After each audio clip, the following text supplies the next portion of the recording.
Ngayon ay pag-uusapan po natin ang isa sa mga pinaka-intriguing na barya sa kasaysayan ng ating pananalapi. At yan po ang 1904 half centavo. Marami po sa inyo ang nagtatanong kung bakit ba sikat na sikat ang maliit na baryang ito sa mga collectors. Hindi lang ito basta piraso ng tanso.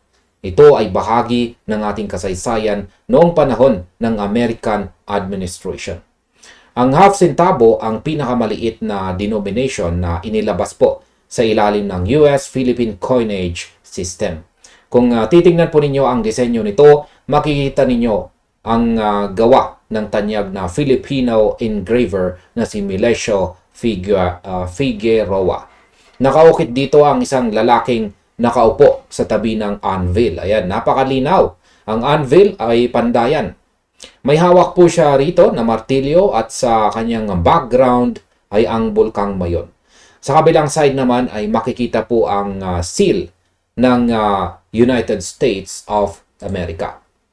Ayan. Pero alam niyo ba kung ano ang pinaka-interesting na part dito? Ang baryang ito ay itinuturing na failure noong inalabas ito. At ang tanong ay bakit?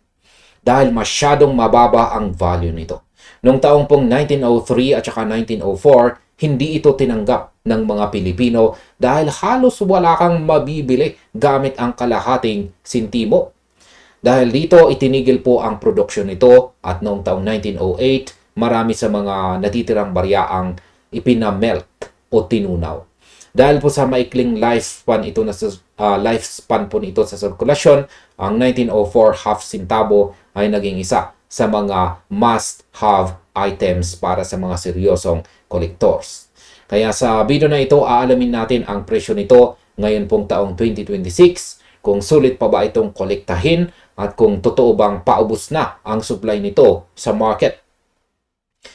Yan, simulan po natin sa ating pinakaunang tanong, pero bago yan ay tignan lamang po natin ang larawan dito ni Cabarya sa kanyang half centavo coin dito. At ayan, kitang-kita natin na halos hindi na po natin maaninag yung mga detalye sa kanyang coin dito.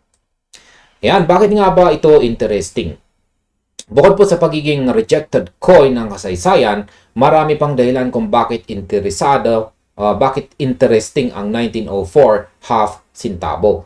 Una, ito po ang tanging denomination na may fraction sa buong US Philippine series. Sa madaling salita, ito lang ang baryang hindi buo ang value sa sentimo. Pangalawa ay ang mintage nito. Noong pong taong 1904, mahigit 5.6 million units ang ginawa ng Philadelphia Mint. Mukhang marami, di ba? Pero gaya ng nabanggit ko kanina, karamihan dito ay tinunaw o nawala na po sa paglipas ng panahon. Ang mga nakaligtas na uncirculated o yung mga bariyang parang bago pa rin ang itsura ay sobrang napaka-rare na ngayon. Ayan, napakabihira na. Dito rin makikita ang husay ni Melesio Figueroa. Ang disenyo po ng half centavo ay pareho sa 1 centavo, pero mas maliit po ang diameter nito na nasa 17.5 millimeters lamang. Gawa po ito sa bronze, 95% copper at saka 5% tin at zinc. Kapag nakakita po kayo ng 1904 half centavo na may red luster o yung kulay tanso pa rin at hindi pa rin nangingitim, hawak nyo na ang isa sa mga pinakamahalagang bersyon ng baryang ito. Ngayon, dito na po tayo sa bahagi kung saan ay marami ang nagtatanong. Yan po ang halaga. Ang halaga po nito ngayon sa Philippine Peso. Ayan, magkano na ba ito sa Philippine Peso ngayong taong 2026? Ang value ng 1904 half centavo ay nakadepende po sa kondisyon o grade ng barya. Kaya masasabi ko po ang presyo nito ay patuloy na tumataas dahil po sa demand mula sa local at saka international collectors. Para sa isang circulated o yung laspag na at maitim na ang kulay, maaari po itong maglaro sa 800 pesos hanggang 2,500 pesos. Pero syempre, hindi naman ganito katindi kalala tulad ng pagmamay-ari ni kabarya dito. Ayan, uulitin ko yung circulated o yung last pag na, pero dapat hindi katulad nito. Yan po ay naglalaro sa presyong 800 pesos hanggang 2,500 pesos. Siguro yung ganito is sobrang baba na siguro yan. Mga 100 pesos na siguro ito. Or baka wala pa sigurong interesadong bibili niyan. Ayan.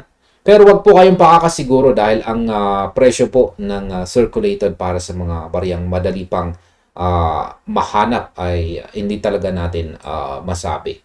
Yan, estimate lamang po ang 800 to 2,500 pesos. Ngayon, kapag ang barya naman ay nasa extremely fine, yan, or yung EX, yung XF, hanggang about uncirculated or yung AU condition. Ibig sabihin, napakalinis po talaga. Ibig sabihin ay malinaw pa ang mga detalye ng bulkan at saka martilyo tulad po ng nakikita natin sa larawan na ito. Yan, ang presyo po ay umakyat na sa 4,000 pesos hanggang 8,000 pesos. Yan, kinuha ko po ang larawan na ito sa Waiki. Yan, at kung kayo naman ay mapalad na makakuha ng isang MS o Mint State Grade, lalo na kung ito ay red or RD ang kulay, ang presyo po nito sa mga auctions ay pwedeng umabot ng 15,000 pesos hanggang 30,000 pesos o higit pa.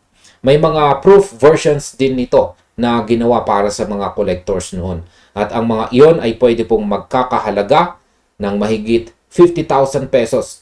Depende po sa rarity at saka certification. Ngayon, ito po ang katanungan mula sa mga interesadong kolektor. Sulit pa bang kolektahin ito?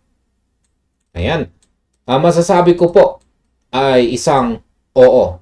Napakasulit nito bilang investment at bilang bahagi ng ating koleksyon. At ang tanong ay bakit?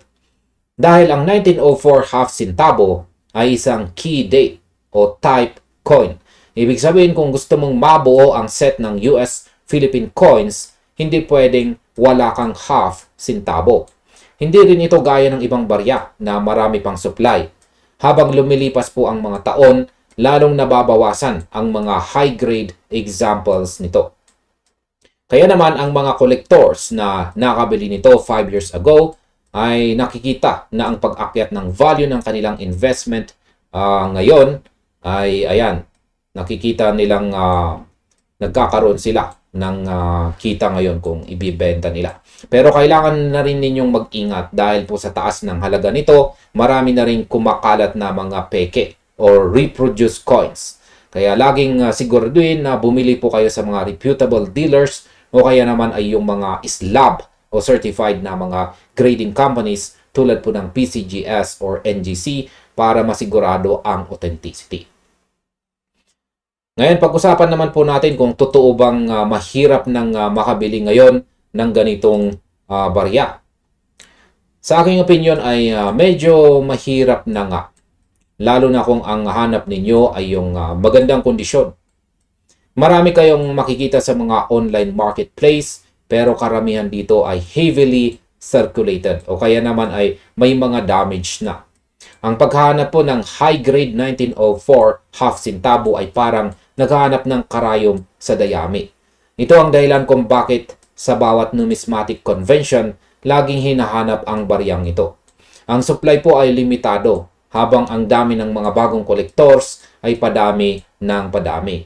Kaya kung may pagkakataon kayong makakuha ng 1904 half centavo sa mga tuwirang presyo, huwag ninyo na itong pakawalan.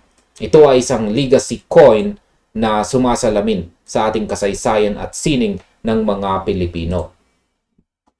Yan, sana ay marami po kayong natutunan sa pagtalakay natin sa pinakamaliit na barya ng Pilipinas. Manatili pong mapanuri sa pagkukolekta at laging i-verify ang inyong mga nakukuhang impormasyon. Hanggang sa susunod na ating video sa mga nakatagong yaman ng ating kasaysayan. Yan, maaaring panoorin na rin po ninyo sunod ang video natin dito.